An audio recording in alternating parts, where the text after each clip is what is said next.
Okay. Wait, like, has anyone seen what's been going on with Trapped? I don't fully understand the whole story. I don't know. They got like, they posted something about how well the POTUS is handling the situation, the corona situation, and then people critiqued them, and then they were like, I don't know. I think they said something about snowflakes as well. So stuff like that. So they got into a whole Twitter argument, and I don't know. And someone made the joke that gatherings of less than 10 people won't be a problem for them. They can still have their concerts.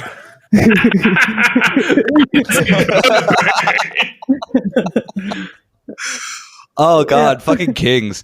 All I've been seeing is that everyone just like making jokes of the only song that everyone obviously knows from Trapped, which is of course Trapped Headstrong. Thank you. Oh, that's where I know them from. Yeah. Headstrong. Headstrong. Yeah. It was on the Queen of the Damned soundtrack. That's how I know all these songs.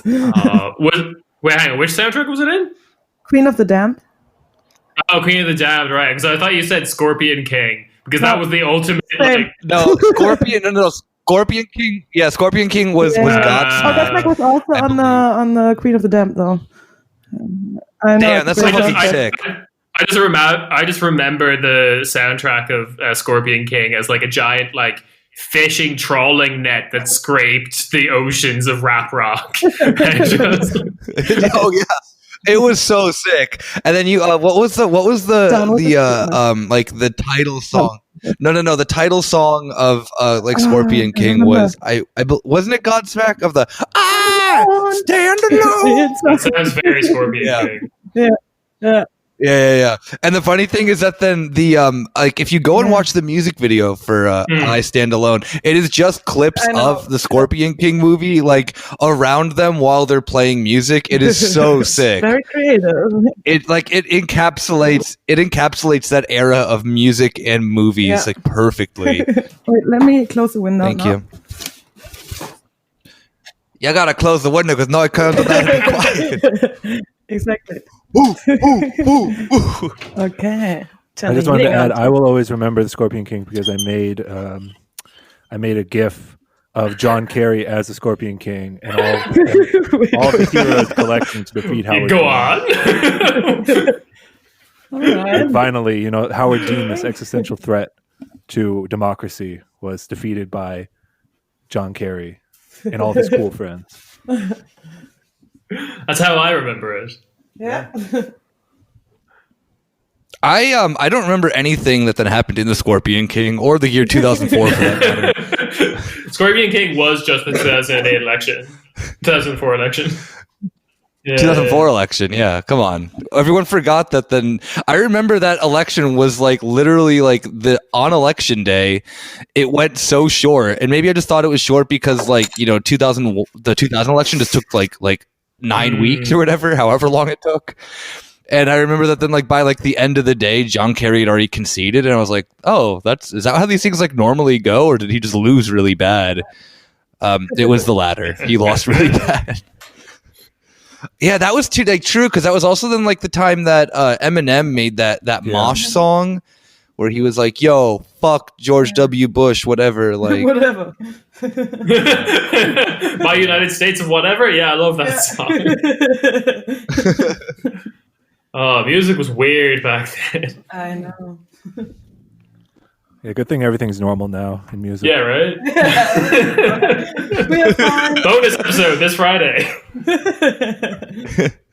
Yeah, there's by no means are there cool coronavirus songs that you should totally be listening to every day to prevent yourself from getting the coronavirus. This is I think probably 5 people listening will understand. Well, I don't even know if the other conversation we had will see the light of day, but the cover of Fuck Rudy Gobert is now a reaction image that people post to e-girls online, and it just says "fuck me, please," and then everyone else comments "simp."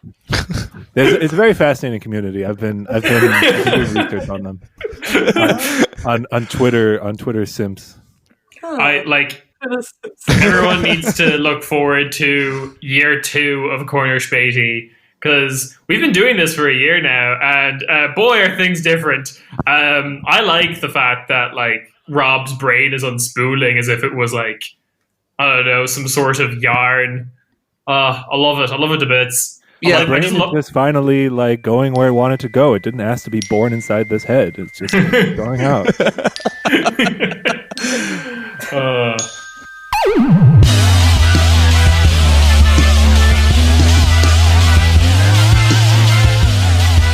Hey! Welcome to your weekly Corner Späti. We got a full gang remotely. I'm in the comfort of my bed. I'm doing all kinds of powerful podcasting moves of laying down, being very comfy, quarantined at home, and so it's myself, Nick, and Kieran. Hey! Third impacted over here. Yulia and her cat are also joining us. Yulia too is my name. Oh yeah, sorry, Yulia too. I'm drinking cola mate, and my legs are already twitching. I think I need to move, so I will be just running around my room recording the episode. We'll get you a standing desk with the Patreon money. That's what the people wanted. Exactly. Yeah, and a treadmill that you can use the standing desk on, obviously. Yeah. And Rob, or as he's listed in the chat, whoops. Moin. I thought he died or something. Moin, the North German mushi. Yeah. But yeah, so due to this thing that we don't even have to really mention now, coronavirus, we are all we're all coming to you from the comfort of our own homes and losing our minds together. Yeah, kind of together. I mean, the only thing that's keeping me sane is I want to say Animal Crossing, but it's not even that. It's watching my wife play Animal Crossing. That's real good right now. Yeah, that's amazing. That has like a lifespan though. At a certain point, that safety blanket will be ripped from me. Kieran has brought Let's Play videos into his house. Oh man, it's like a vampire. You have to welcome them in. No, Kieran, don't let PewDiePie in here. Say PewDiePie in front of a mirror 3 times at midnight, and he'll say something deeply inappropriate. He just appears in a full SS uniform right behind you. Having a gaming moment in your own home. Oh dear. But yeah, so I guess we're just gonna go off on the sense of where in the world is coronavirus San Diego, and what's happened since our last meeting, which was, I don't remember what happened last week's episode. It was all kind of a coronavirus blur. That was the last in-person episode. I think it's worth pointing out that like we could talk about, I don't know, like something cool in history or some sort of topic, or like, I don't know, trade deficits in Portugal or some shit. But it's very hard to ignore this news, the constant terrifying news. Things look very different than they did like a week ago. Mm-hmm. Yeah, literally. Like, I'm not going outside. That's a big difference. The U.S. is, well, like, I guess we have to like go like country to country, right? Just what is, which, who are the heavy hitters who have just been doing either wacky or good, or I don't know, like Good, bad, the ugly.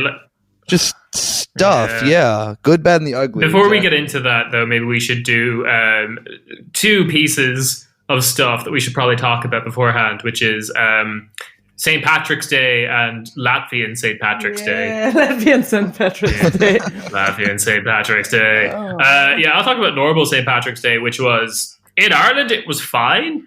Like, the whole event was cancelled, and that was fine because I think no actual Irish person goes to like any of the big St. Patrick's Day festivities. They are for tourists mostly. And most flights had been cancelled at that point, so it was grand. There's a couple of situations of like a kid in a rural town insisted that the parade go ahead, so it was just like him pulling his younger brother, like Dahi, in the back of like a in some sort of go-kart kind of thing, and it's like, we're the parade now. I'm like, that's kind of cute, but yeah, it's the world's ending. It's fine. So that was St. Patrick's Day. Oh, and a bunch of people in Canada and the United States basically killed themselves en masse by just.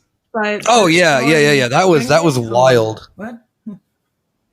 No. That they've just like the U.S. was already having like decent amount of like coronavirus cases, and everyone just being like, oh yeah, fuck it, it can't happen to me, whatever. And then now like the number of cases in the US I think are more than Germany as a matter of today. Woo! Like so and the number of deaths are like 5 or 6 times the amount of Germany too in the US, which is we'll get into what Germany's doing a bit later, but Ooh, Latvian St. Patrick's Day. Latvian St. Patrick's Day. Yeah, so maybe can I just Yeah. I know my Latvian's not great, but I know on St. Patrick's Day St. Patrick drove the snakes out of Ireland. Is that correct? Sure. And on Latvian St. Patrick's Day, someone drove the Latvian snakes, the Red Army, out of Latvia. I don't know who Patrick was, though. The Latvian's a little rusty, but they seem really happy about that all those Soviet snakes were driven out. Yeah. Unfortunately. In 10 years' time, it'll be revealed that like Latvian St. Patrick was actually a big sympathizer to the SS. Exactly. It's the late Leonardo Pieminya's Diena. So the Legionnaires' Day is the 16th of March. They also call it, and they celebrate it. Still, it's an unofficial celebration, like holiday. It was an official holiday from 1998 to 2000, but since Latvia wanted to join NATO and the EU, they had to get rid of their Nazi holidays. Get rid of their Nazi holidays.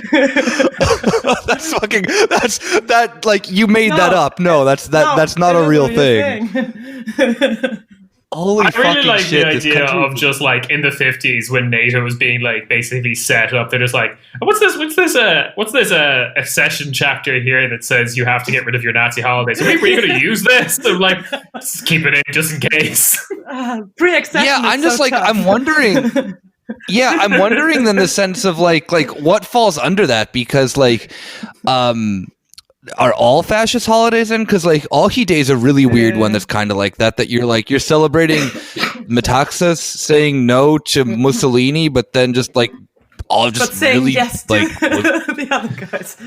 Yeah, like it's like, okay, like does that one not count? Okay, well, you can keep that like kind of weird, confusing holiday that all of Greece celebrates, but I'm fucking drawing the line when you have fucking Legionnaires' Day or whatever the fuck it's called.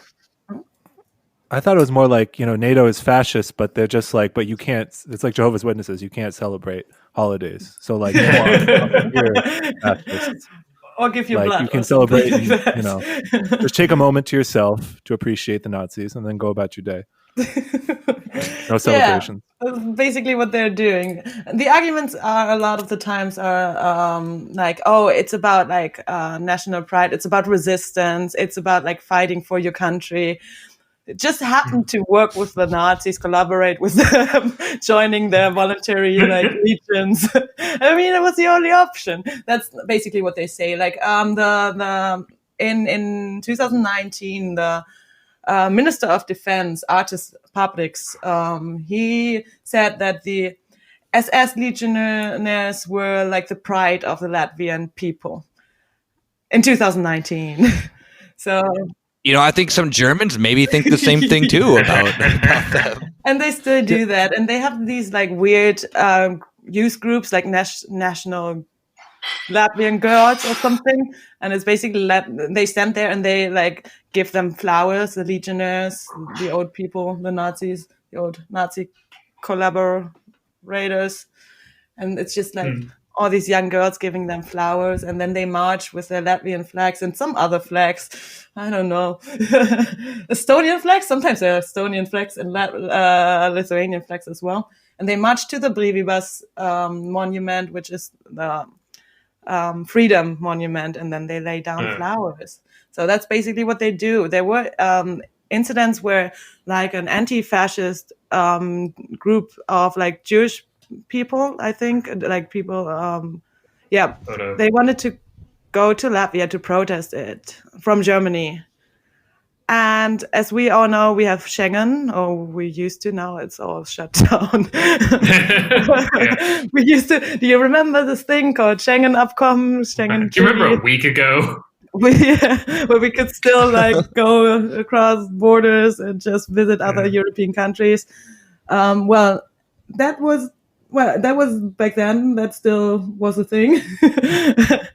Okay, so this group of anti-fascists of Jewish anti-fascists wanted to go to Latvia from Germany and protest the day.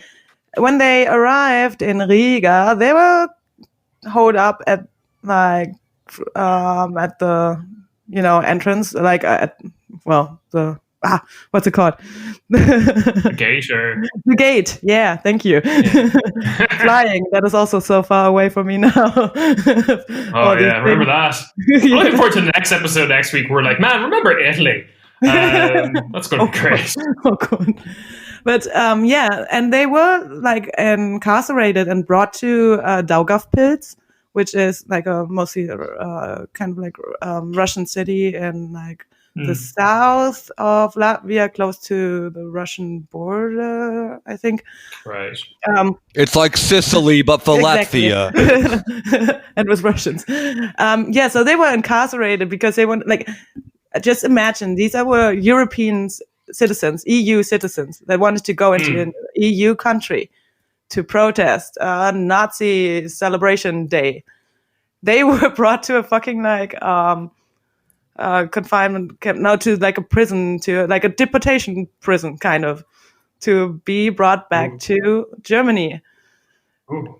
Yeah, and that was an incident, and and Latvia said, yeah, we didn't want to have any troubles, Yeah, we wanted to. The word trouble in triple parentheses. So yeah, that's Latvia's St. Patrick's Day. It's I don't like Nazi St. Patrick. No, he's less chill than Irish St. Patrick. Right. All right. So is that like the biggest holiday? Like, what are the biggest holidays in Latvia? Independence Day. Like Latvian specific, I mean, yeah. Independence Day, they have two. Okay. They have one. So this would say is number 2 in the border. I'd say so. Well, it's not an official holiday, but yeah, I mean, they wish it was. They want to celebrate their Nazis officially. And you see a lot of the times, there are ministers like from the government taking part in this, the politicians are not like, they're not staying away where they were during the time during the pre-accession time, when they wanted to be a member of NATO and the EU. Now they are like, oh, we don't give a fuck. Let's show up. Let's pledge allegiance to Nazis. Fun stuff. Mm-hmm. The thing I found that was really interesting when Latvia, I may have mentioned this before on the show, is that because Yulia and I went to the KGB museum there once, and there's just at the end they have like all the people who were just like murked by the Red Army or by the KGB or whoever or the NKVD at the time, and they would always have then like a list of like things of like who they were. And they're like, see, like these are like Latvians who died, this and that. But then half the time it was like nationalist militiamen or something like that. I'm like, okay, so he was a Nazi. Like that's why he got fucking murked. And there's this really interesting way in Latvia that they do this, at least from what I saw of the couple of times that I've been there, this like they obviously don't mention that. Then they'll kind of acknowledge like, oh yeah, well, you know, the Nazis were here, but they really have to let you know that then like the Soviet Union was the one who was significantly worse, and then they'll sugarcoat their Nazis into any which way possible to then just to like not have them admit that they had a mass, like one of like the largest enlistments into the SS like immediately when they came in, and also like the Holocaust in a lot of cases started in Latvia. With just like, you know, shootings in the woods and stuff like that. Maybe not like, okay, like the specific start of it's hard to put to you know, put a date on or whatever, because there were pogroms all within, you know, Europe, and especially when like the Nazis came, they just kind of enlisted people who were doing that. But Latvia was very enthusiastic to participate. About like killing the Jewish population. And not only that, also from NRV, so from the region I'm from, a lot of the Jewish people were deported to Latvia. So like when I went to the forest where they had like all the names of the cities and towns where the people came from, that were shot in the woods, because a lot of them were from like Hereford or Bielefeld or something like that, you know, so the region where I'm from. And actually, they say that in Latvia, it was the start of the Holocaust by bullets. So you didn't have like the extermination camps like in Poland, but you had these like in the woods, you would have like a lot of people being shot, a lot of Jewish people being shot. And one of the guys that was the SS officer that was responsible for Latvia, he was later the guy that was at Baba Yan. Is that what it's called? Baba Yan? In Ukraine, the big pit where they dumped a lot of like Jewish people and like killed them and dumped them in the pit. So, yeah, Latvia. What's next on the menu? Spain. Spain. We're gonna talk about Spain. España. Oh, I'm sorry. None of us speak Spanish. Let's go. So yeah, Spain is having a real difficult one at the moment. My favorite thing about it is the fact that, like, if anyone's looking at the figures, very quickly after Spain, like people started talking about Spain on the international like stage, they very quickly surpassed like the country with the fourth most cases. Like they beat Korea very quickly. That's fair. Yeah, no. So they have an absolute fuck ton of cases, and it's getting real bad because the trajectory they're on, they're like set to overtake Italy very, very quickly, and by a good margin. So of cases or deaths? Cases. I think their deaths have been like they're like 1,700 right now when I last checked. Yeah, I think their deaths are like at the same ratio as Italy was at this point after first infection. Okay. Oh no, I have it here. Currently, they're at 28,500 cases and 1,700 deaths. Oh. Yeah. 2,500 have recovered. Yeah, so that's the kind of case, and they're like 2 weeks behind Italy, I think. Yeah, no, just over a week behind Italy in terms of when they got first hit their first case. No, sorry, their 100th case. That's the date on this chart. And they're actually at the same level behind as we are here in Germany from Italy. They're about the same distance behind, but they have substantially more cases than Italy did at this point, than we do at this point. Yeah, it's real bad. And they're really concerned because there's already like pretty strict controls in place in Spain already. Didn't Spain nationalize their hospitals? Spain have like seized a bunch of private hospitals. They already had national hospitals. It's kind of like they have an NHS and they also have private insurance, basically. And the NHS, the government branch of all this, has basically taken over the private insurance hospitals, which is good. That was a good move. They've also they basically closed all businesses Like all businesses that were gathering people, like restaurants haven't been Yeah. open for a very, very long time. Restaurants are only allowed to stay open if they can deliver, basically. Same like we have in Vienna now. Your own, yeah, we have that now. But they did it like a week ago. What are the other things?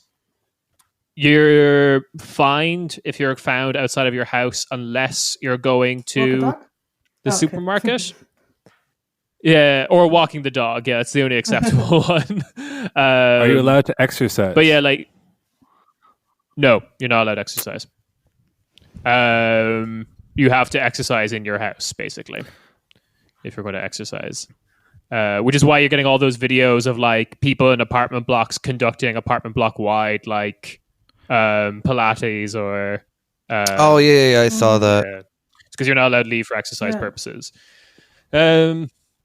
Yeah, and because Spain has like a fairly robust bureaucracy, and is also like Spain is also like the police state of the EU. I mean, that's probably a pissing contest. Yeah, I was about to say, come on. Yeah, but they have it pretty bad there. Like it's the only time like I ever like whenever I followed like police brutality news, the Catalonian independence thing was the only time they like those forums weren't talking about the US. So, but it does mean they have like the system in place for a whole bunch of police to go around and ask you for your national ID and like ask for why you're out. I just love that video of all the British tourists just like nuking themselves on live TV. Yeah, I've seen that. Oh, that's horrible. Yeah, Malaga. My family live in Andalusia, which is like the southern part of Spain. Yeah, and it's the biggest atomica. They actually have very few. They actually have a lot of cases, but they're all like spread out. There's no like real hotspot except for Malaga, and it's because of British tourists, effectively. Yeah, like there's a lot of cities in Andalusia. There's like Seville, Cadiz, Granada, Cordoba, and none of them are like at any kind of critical point yet, except for Malaga. Because of that video. Because of that video, specifically that video. But yeah, it was basically because there was a population within that city that was like not adhering to the quarantine at all. There was Germans. There was Germans. It just goes to show you, like, you can make history as one individual. You can change the world. I know that. I don't want to harp on it too much because I know, like, when you watch the video, you're just like, especially with even like a semi-colonial aspect to it, even just within Europe. But like, when I watch it, I'm like, yeah. I mean, it's more like a metaphor for like all of us rather than like these fucking assholes. They should have just stayed inside. Like, yeah, but like, I don't know. I just see it like I don't see myself. I'm like there. I don't know. There, but by the grace of God go I. If I were just in a slightly different position, I'd be like, I earned my vacation. I'm gonna go or whatever. Oh, I'm gonna keep doing this because I need to. I'm gonna keep ordering food and like I feel that way when the guy drops off a package outside. It's not even my package, but just when the guy's like walking up and down the stairs in my building, like I'm like, some like fucker had to order a package, and now this person's getting exposed to might be more exposed to coronavirus. So like it's obviously bad, but I just feel like more so like it's kind of therapeutic to be like, well, if it weren't for these fucking assholes, maybe things would have been better. Like it just captures the whole situation to me. When I stare deep into those shirtless British men, I see myself staring back. I see myself reflected in the red flesh with that layer of top skin removed by the sun. It's like when you close your eyes and look at the sun, and it's like a dark, like a reddish, like, you know, in the hues change. And you can finally see the baby face from Teletubbies. If you stare long enough, you'll see it eventually. It's just too bright. So what else is Spain doing at the moment? So there's kind of like 2 or 3 things that I know we kind of want to talk about, like, or one that I want to bring up, which is there's some good like solidarity and like certain businesses and workers like pulling together. There was this organization of basically cobblers across Spain who their business is considered, you know, non-essential, so they've been closed for a while. But they've all kind of teamed up together and started producing face masks. because they had the material and means to do so. So that's been cool. As far as I know, they're like giving some of them out to free and giving them some of them to basically the Spanish Health Service, free of charge. Oh, what is it? The other thing is there's a bailout for businesses being planned, which we'll talk about with other countries because other countries are doing this as well. And it's a little too early to tell what the fuck that's going to look like.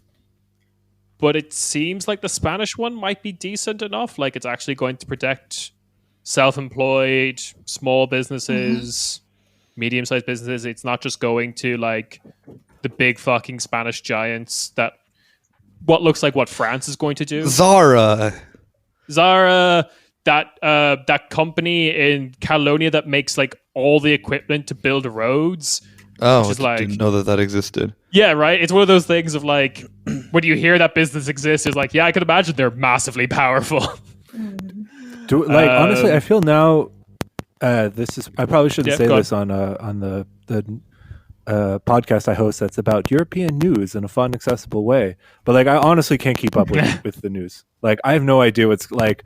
Is it good? Is it covering everything? Like, just the like universality of the crisis. Like, I just cannot wrap my head around it. Like, every single industry, are they getting the proper bailouts? Is like, what's going to happen to the shift of power and how people are going to be treated? Like, it boggles the mind. The scope. Really.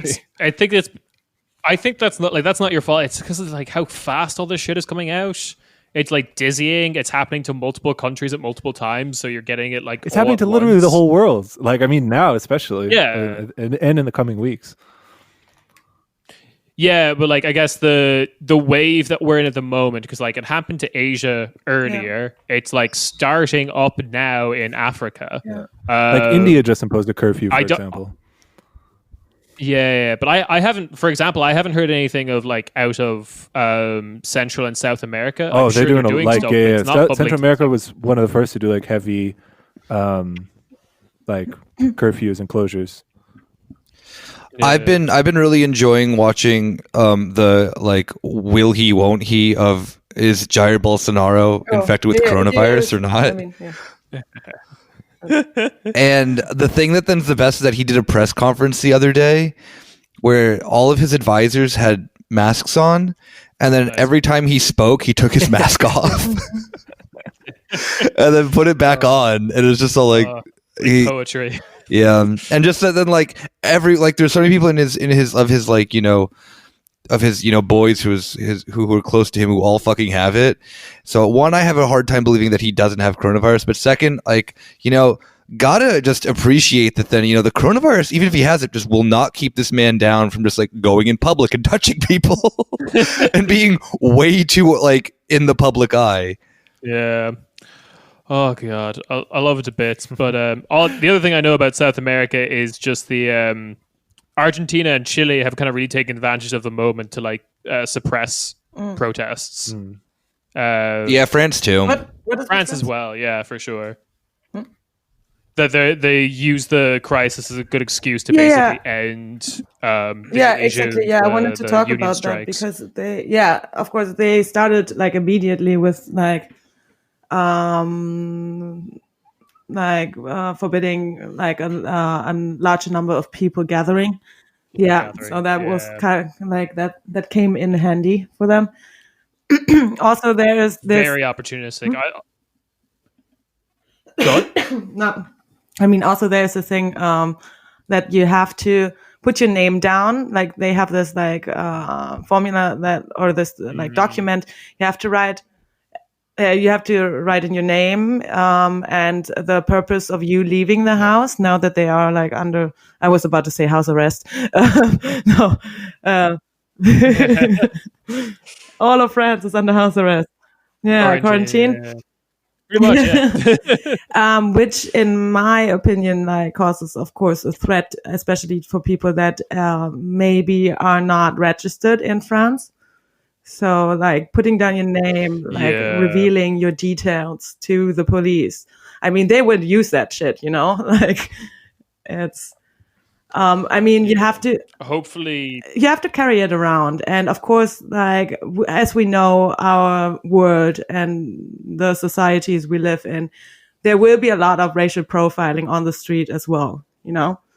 So you can be like this white, fancy French lady walking your dog, or you are, I don't know, a black man in the banlieue. Obviously, the old French lady, serves much more of a risk to herself. That is true, actually. I mean, obviously, they should just beat the shit out of her. Like, are you fucking dumb? You gonna kill yourself? We're gonna kill you. Yeah. If coronavirus don't take you out. Yeah. But I'm just saying, like, this is also why Berlin, especially the left and Die Linke in Berlin, they don't want this complete, quarantine. So, like, that you aren't allowed to go outside anymore, because first of all, it pushes a lot of it's taking away Grundrechte, so like your rights. And that shouldn't, like, if you make a decision like that, it shouldn't be like, you shouldn't do it like lightly hearted, you know? So you should actually like think about the social impact it will have and the health impact it will have for people that are living alone, don't have anyone, you know, or for people that live with mental illnesses or something, or for, you know, or for people that have chronic illnesses and can't go outside shopping themselves, you know? So, or like I said, the racial profiling on the streets, putting down your name in a list, something, just like the random checks they can do, like on your details. It's that's the exact same situation as Spain as well, for sure. And I really hope that like people are managing to make or start support networks for. Because that, like, I'm not gonna lie, the whole illegal immigrant thing is not one that I thought of before this. That's definitely going to cause problems. Well, it's happening in the U.S. Of course, it's a way you can, you know, it's a way of it comes in handy if you want to do like a police repression or something like that, you know. So it's disaster capitalism. Just one thing, like, I don't know quite what to make of, like, because I think it's a good, like, it should be pointed out, right? Like this left wing critique that you're increasing police powers. But like, I don't know, to me, it seems kind of like banal somehow, because like, it seems like that's, I don't know, it just seems like we're all used to it. Like, yeah, of course, like that's what the police do. Like, it's not really a new thing. Like the police are seizing all these new powers. It's like, the police are like, we're going to keep you in a police state. Don't you worry. Like, but it just have more instruments to actually do that, you know? I guess so. But like, it honestly seems like if there were no coronavirus and just everyone announced, the coronavirus is gone, but we're going to keep the police state, everyone would be like, I mean, there might be some protests, but it would just stay the same. I don't know. Like, maybe that's just being pessimistic. I don't think that. I don't know. Maybe I'm not as cynical. I don't think that, because this is like, if you wanted to have a police state then happen after a pandemic or whatever, or after some event, you like, they're simply just this idea then of creating like a list of them, like putting yourself in like an actual physical police state can, like, it's not sustainable in 2020. Like, you got to look, like 9/11 is the blueprint of how you make a police state. Yeah. Like Bloomberg's New York. Yeah, exactly. And I think that then it's the sense of like, obviously, with like Bloomberg's New York, you have very obviously racialized thing with like stop and frisk or whatever, or the idea then of like making the town a business and shit like that. Like, there is this very neoliberal, like cost effective way of doing the police state. 9/11, obviously, just creating a bunch of fucking departments that then don't do anything but police unnecessarily, and you just kind of accept it.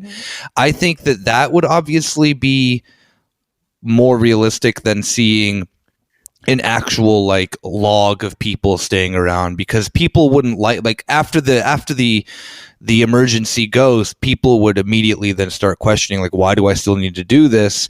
And the legitimacy of the state then at that point to say like, oh, well, because we said so, doesn't work. like it does, like, okay, everyone uses the example of Turkey, of maybe like how Erdogan does that, but Erdogan continuously uses outside things to keep his police state going, oh, the Kurds, Gulen, yeah, exactly. There's always an existential threat for Erdogan to then leave the national state of emergency in, that a lot of people buy into, and it won't work, I think, in this, because it isn't like a terror thing or whatever. It's just it's a virus. Okay, the coronavirus is gone. What are you going to change that to? No, I just think it's necessary to think about like social impact and like. No, of course. I'm not saying that you shouldn't. I'm just saying it's like, the unfortunate thing is that we live with a bunch of idiots that don't want to self quarantine. So yeah, because they're selfish and exactly. stupid. And that is the unfortunate thing, because it would be great if everyone out of solidarity would just stay at home like they are asked to. Unfortunately, that is not happening most of the times. Like especially in Berlin, where they like hang out at Müggelsee or something like that. Stupid shit. So that's why you have to like take drastic measures. I mean, unfortunately, but it shouldn't be, like. Yeah. Man sollte es nicht auf leichte Schulter nehmen. I don't know how to say it in English, but you know what I mean. It's an Ausnahmezustand in the sense of no. It's a state of emergency. So yeah. Yeah. It's an interesting one, though, because it's I see everyone's point on this, because like, I think Yulia is doing the good work here of just like making sure people are aware, because the problem with like everything that stayed after 9/11 was that everything that was like all the changes that came in after 9/11 that people were told would be temporary, like the aspect that they were told would be temporary was shoved into the memory hole and forgotten about by like collective society. Yeah. So it's kind of those things of like, everyone needs to remember that this shit was all meant to be temporary, and just that making sure everyone remembers should hopefully be enough. And we'll probably see, like we're seeing now, we'll probably see a patchwork of shit after we're done. Yeah. Like certain countries will remove the restrictions, certain countries will keep them, whatever. Like the example of like an actual coronavirus one was China brought in the system that allowed you to see where infected people were. Like in relatively real time, like it was tracking their phone and stuff, so you could avoid supposedly avoid neighborhoods that were like particularly infected and stuff. And like everyone was like on board with that came in, because that makes sense. Like fuck it, let's like stay. Like if I have to go out to the shop, maybe I can plan my route so I don't go through like an entire infected apartment block or whatever. But I too like getting the when you reach a new, like when you unlock a new area of the map.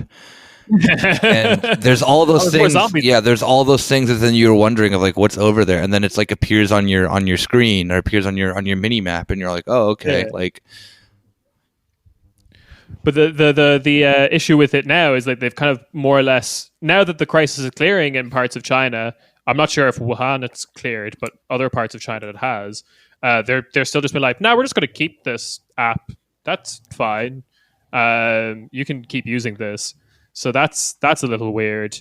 But it's going to be different in every country. Speaking of like centralized police states, this is one of the things that happened in Spain that I feel like is really going to backfire. Is Spain have 2 levels of police. They have like one that responds to the Atomica, like which is Spain's version of a state. Yeah. And then they have a national one, which is kind of like the National Guard in the States. Germany has the same thing of the like local police and then the Bundespolizei. Right. So, yeah. But like my understanding of certain systems is the Bundespolizei or the National Guard has to be deployed. Like they have to be sent out. Whereas in Spain, both are kind of around at any given time. In this emergency, the Madrid government, the central government, has given all powers to the national police, which is probably good for efficiency purposes or whatever, but like that's going to be a real problem. I suspect that's going to really fucking backfire in like the Basque regions or Catalonia at some point. I want to clarify my point, because also for myself, because it's not that I'm saying it's not a big deal, but like with the coronavirus going on, everyone is saying like, wow, like we can't even imagine how things are going to change in the coming weeks and months. And I think that's true. But I think with police surveillance, that's something that I think we very much know what it's going to look like, or like how, like, it's not really a new thing. It's just like the thing that's been around, just more obvious. You can only go one direction. I mean, if you take if you take seriously like real talk, like the governments and NSA, whatever, they have all of our data, all of it. It's like there's zero, like no one is hidden. Like I know you might be using Signal or whatever, like they have everything, like everything. And so like that's been going on. Like and so I can't say like, wow, now there's going to be a new like security apparatus. Like maybe there will be more developed infrastructure of police and military in the street or whatever it might be. But I don't see that as like the big shift coming out of coronavirus, simply because it is just like making more apparent what is already true behind the scenes. You know what I mean? And so like I absolutely agree and with like that buying into this rhetoric that like, oh, if only we could like hide ourselves and like, you know, stay, you know, be more secure and be more like I feel like it's not the right narrative to push, because it encourages this individualistic thing that like you need to take better security precautions, you need to not go hang out at Mürgelsee or whatever. Like it's fucked. Like there's no going back. There's no going back from the mass data collection that's already happened.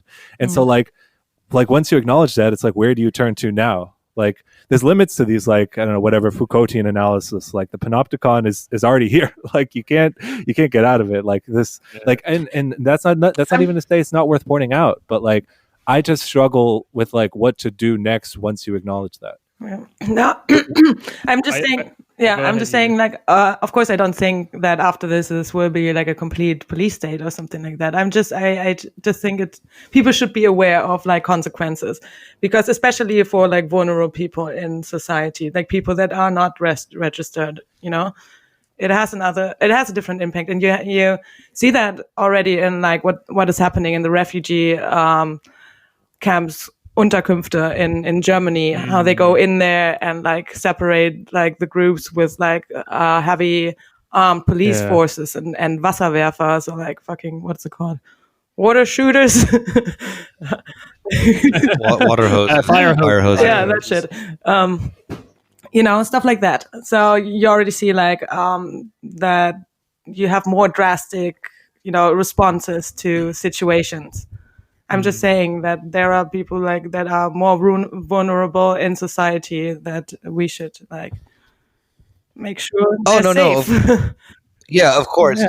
I think I just have like a weird reaction to this, because I think that a lot of people stupidly look at this, and like obviously these are legitimate concerns, but I get the feeling that then like you're like dumb people, especially like the AfD and whatnot. If Germany were to go on a lockdown, they'd be like, see, Merkel's a Nazi.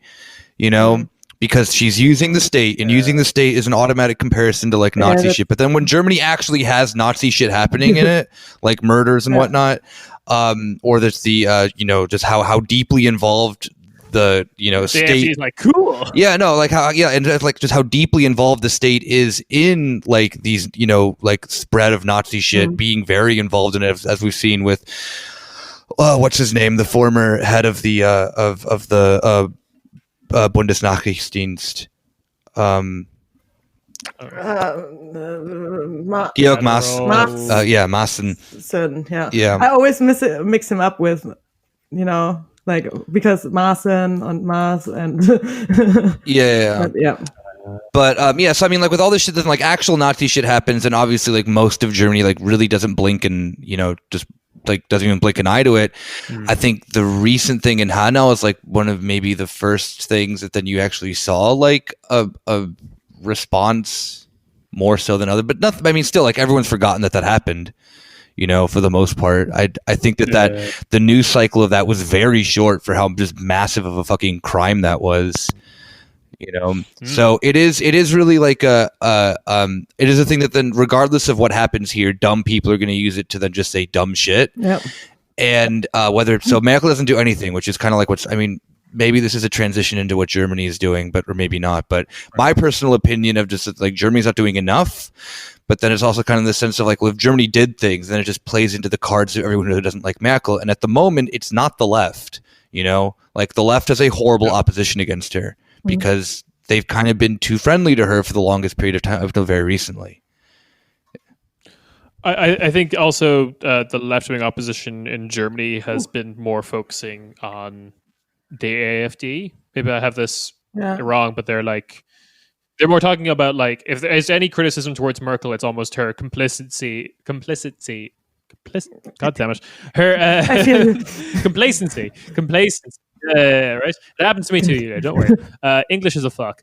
But her like complacency towards the rise of the AfD, and they probably throw that exact same criticism towards the SPD. I'm talking about Die Linke here, but like, so you're right. Like, there's going to be these people who play into it, but I think we can talk a little bit about what Germany's been doing, because one of the things that everyone's like so fascinated with Germany is does it exist? Welcome to our anti-Deutsch podcast. But there's a new thing happening just now, or just an hour ago. Now gatherings of more than 2 people are forbidden. What? I didn't hear you. More like gatherings of more than 2 people are from now on forbidden. 2 people? Yeah. Except for families and if you have several roommates, because you can't kick them out, you know. Oh, so it's the France law then. Yeah.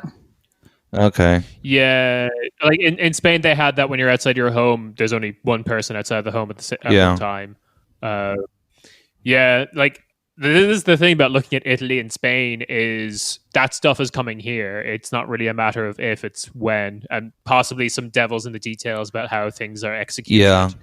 Or who's executed? Also, some other fun news. There was apparently there was a fight in the like teleconference that the states of Germany had. So because North Rhine-Westphalia's Armin Laschet, so the CDU guy, unfortunately that we have there now, presented the paper that he decided on with that he made with 11 other states of Germany. And Markus Söder of Bayern, Bavaria, kind of was pissed. And I don't know. And he threatened to leave the teleconference. And apparently there was a little fight going on. I just want to spread some gossip. Gossip. Yes, get messy. The thing with so I guess like I want to go in like outside into this is that there's this like really funny like pretend picture that like the United States has of how Germany is handling this that is just amazing to me, because how do you remember, like, this kind of goes back into our thing of like who is, you know, every Democratic candidate's favorite Merkel's their favorite, like, you know, by a long shot. And so there's all this stuff coming out of, I mean, I hate using the word fake news, but it is just that, of just like these fake things of people being like, look at how well Germany's handling this. Everyone can go get a test when they want to. Everyone can go, you know, like you have access to so much stuff. That's just being just like, here. We're all just testing out here. Yeah, and it's like all these things are just like continuously like, especially on like lib Twitter, of just people being like, wow, we need to like be like Germany and this and that. It's like, no, actually the US is actually weirdly doing more than than Germany is. Trump just asked the automobile producer to make ventilators. Yeah, it's fucking wild. It's genuine, like it is so bizarre to me how then Donald Trump, I mean, given the last time we spoke of it, he did the $1.5 trillion bailout, which was fucking stupid. I mean, also, but now he ignored the virus, like, for of course he did. He did the fucking same. Yeah, of course. Well, Germany didn't. Well, not like Germany's still kind of ignoring it up until like Merkel did not go on Twitter and say like, "Oh, this is stupid fake news. This is like the." Yeah, of course she wouldn't, because she's Angela Merkel. She's going to deny it by then doing the thing that she did in her dumb fucking speech like on Friday, where she's like, "This is serious. Let's not do anything."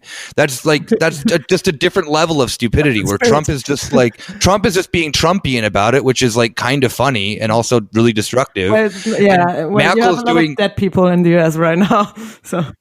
You know, and Merkel's just doing this. Merkel's doing this like just like the complete idiotic thing that liberals love of then like doing that she's doing something, and in reality is doing literally absolutely nothing. So it's like all right, like for everyone who's listening to this outside of Germany, you cannot get a test. Just straight up, you cannot get a test unless you have had contact with someone who has tested positive. And in some cases, you have to bring a written note that says that you've had a fucking contact with someone. Mm-hmm. So you can sit at Charité for 10 hours and you will not get tested unless you have some proof that you've been in contact with someone. And then there's just like it is if you go there, you're then put into a really small tent outside of the outside of the hospital, with everyone else who's apparently also wanting to get tested for like really long periods of time. So I heard someone in a group text that then we had in the Bernie group saying that they waited for 8 hours in one of these makeshift tents. So even if you don't have it, you're getting exposed to it if someone who does have it there to begin with.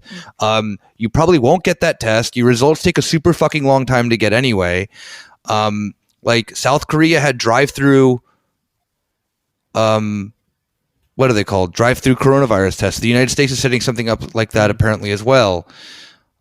I'm waiting to see when Germany is going to get on. I mean, like the thing I am surprised about is that deaths are really low in Germany, which is probably just because like, okay, Germany didn't fucking austerity itself into the fucking, dark ages like some other European countries did.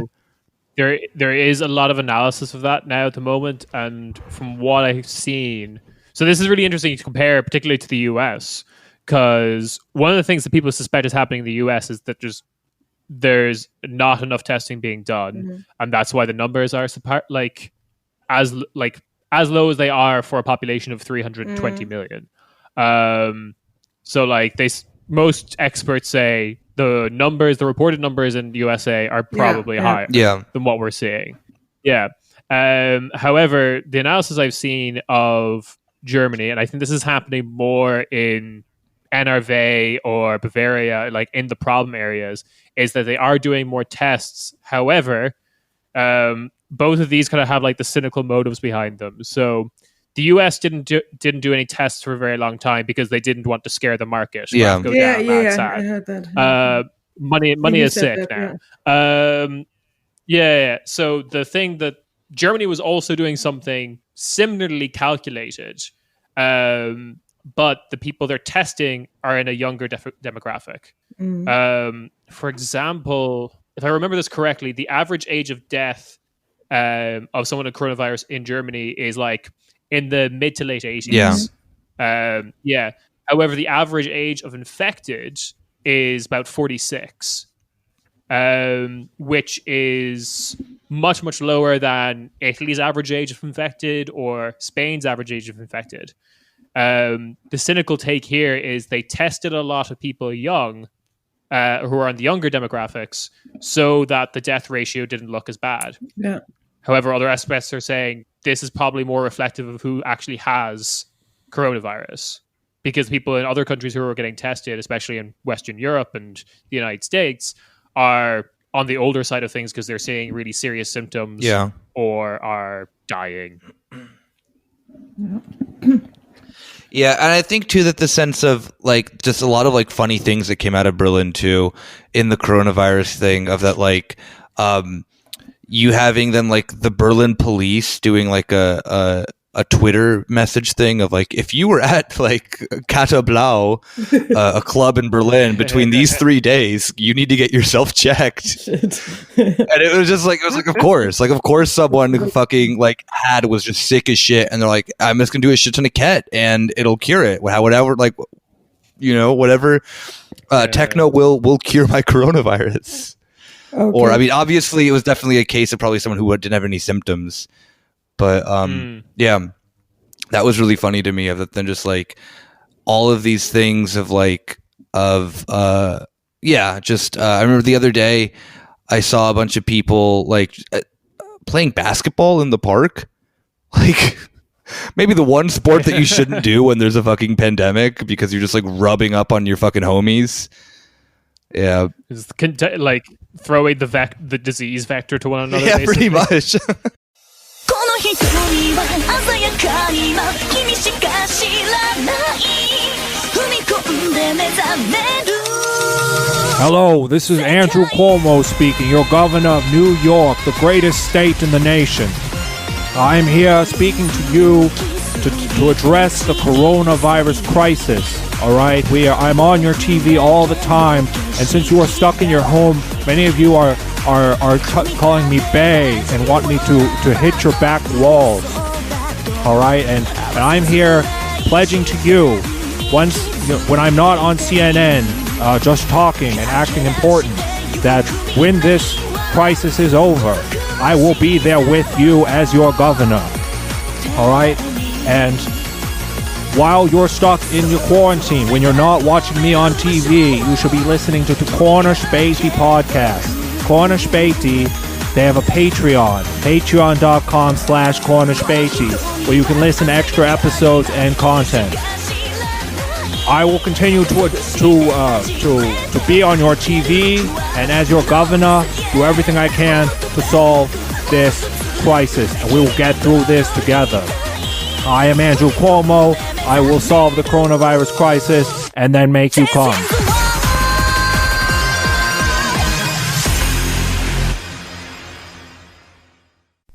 So I guess like the final, the thing that then brings all of these lovely nations that we've been talking about, except for the United States, into a union, if you will. Eurovision.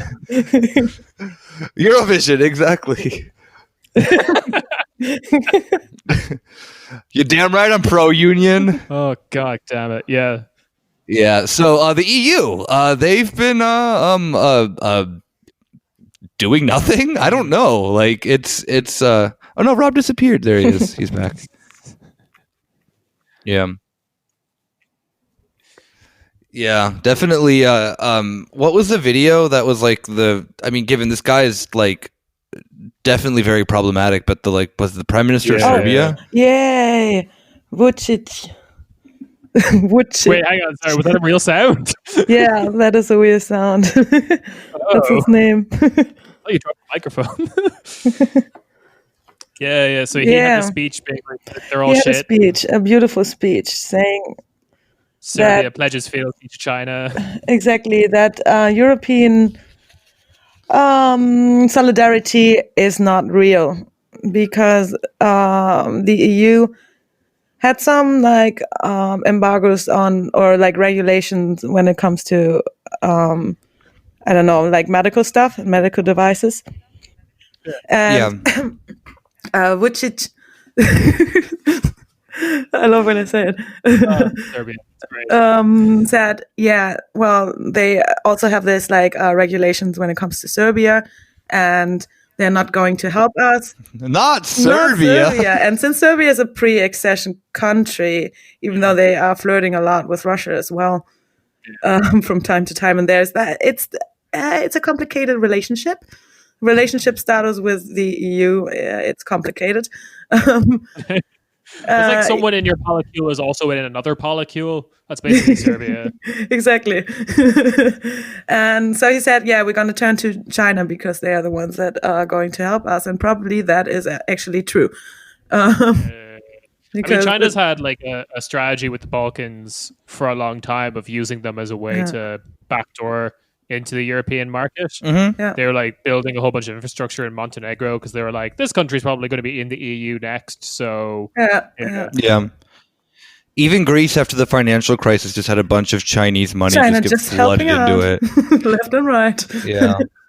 I mean, to be very fair, China has been taking the role of what the European Union won't do, which is actual developmental aid. So, in the sense of what's it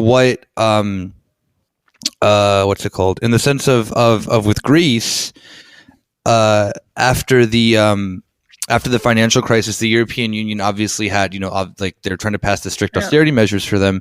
But they also then passed pretty much who was allowed to buy up Greek assets internally within the European Union. And China came in and was like, oh, we'll we'll build manufacturing facilities here and shit like that. Things that then are actually long lasting, hard,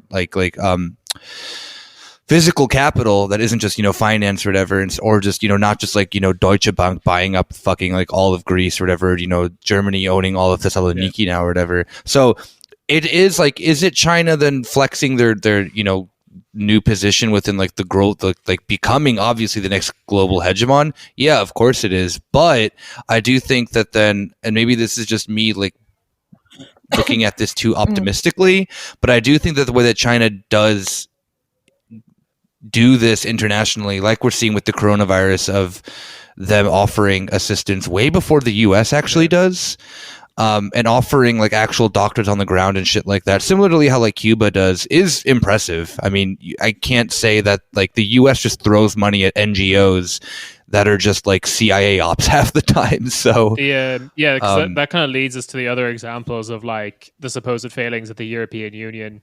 I said supposed, and I'll explain that in a bit, but so like the other ones were like the EU saying it's going to maintain sanctions against Iran, even though Iran desperately like needs help and does not need to like lose business right now or be cut off from supply chains, etc., etc.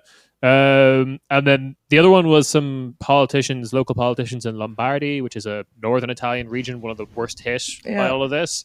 Basically said that like the EU has effectively done nothing, whereas like doctors and aid workers and supplies have been sent over from China, Cuba, and Venezuela. I think Vietnam and Korea have also helped out a bit. Korea is like the only capitalist, like liberal capitalist country that's able to handle this, it seems. South Korea. I'm not talking about North Korea. I think North Korea's solution was to shoot the person who had coronavirus. I remember that happening. But yeah, so that's what's been happening there. And I know it's kind of a bit shitty to quote Chapo Trap House on this show because probably everyone who listens to our show also listens to Chapo Trap House, but it was a bonus episode, so fuck it. Will said that basically it's being revealed that a lot of people in politics effectively don't have a job. They're like PR for like what the economy is doing. The economy takes a downturn or it takes like a boost, and they either come in and explain why that happened, and that's basically all their job is. They don't really do anything beyond that. And that is definitely the EU. I mean, that's why I call it a supposed failing, because like the EU never had, nor did it really ever really want the mechanisms or the power, or it definitely didn't want to appear like it had the power to do anything about this. And it's definitely why like all the shit that's happening in the EU now is being handled at a nation state level, like Italy buying back Air Italia and whatever. The EU was like, I don't understand. Mamma mia! I can get my spaghetti meatballs on my transatlantic flight. Mamma mia! It's just like you're just given a tanuki suit at the gate of the airport and you can just go flying. I just, like the EU's like not doing anything, but I think anyone who thought that they were going to during this was. But I mean, like the thing with the European Union just being pretty much just garbage is definitely. I mean, like ask Greece, obviously after the financial crisis, like they will obviously tell you that they don't do fucking shit. Or any country that then experienced austerity. I mean, Ireland had like the ruling that the Apple tax thing. The EU didn't actually end up enforcing that.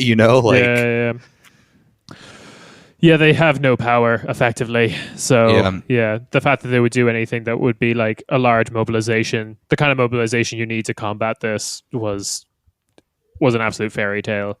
Oh yeah, absolutely. And I think like I saw this week too that like of Yanis Varoufakis tweeting out then just like how the one in the sense of just like how the European Union has kind of done nothing, and two the sense of that then like the idea then the stuff that the Europe, like the countries in the and the central bank are thinking about like saving is more than like the Green New Deal would be for like a year. Like it's because what was it then? Like the 500 billion in bonds is what they would ask for for green investment and green projects and stuff like that. And it's probably going to end up becoming like a multi-trillion-dollar bailout for companies, like we've seen with the with the U.S. And so I mean, just once again, like fault lines of capitalism just split wide open. Like we're out here. Anything's kind of possible now. And anyone who tells you that then like, oh, we can't afford any of these programs is lying to your face. So Oh dear. Well, on that note, I think we're going to wrap it up for this week of Corner Späti, which has been there's growing pains with us doing this remotely. We'll figure it out. Yeah, don't worry. It's Pray for our Nick.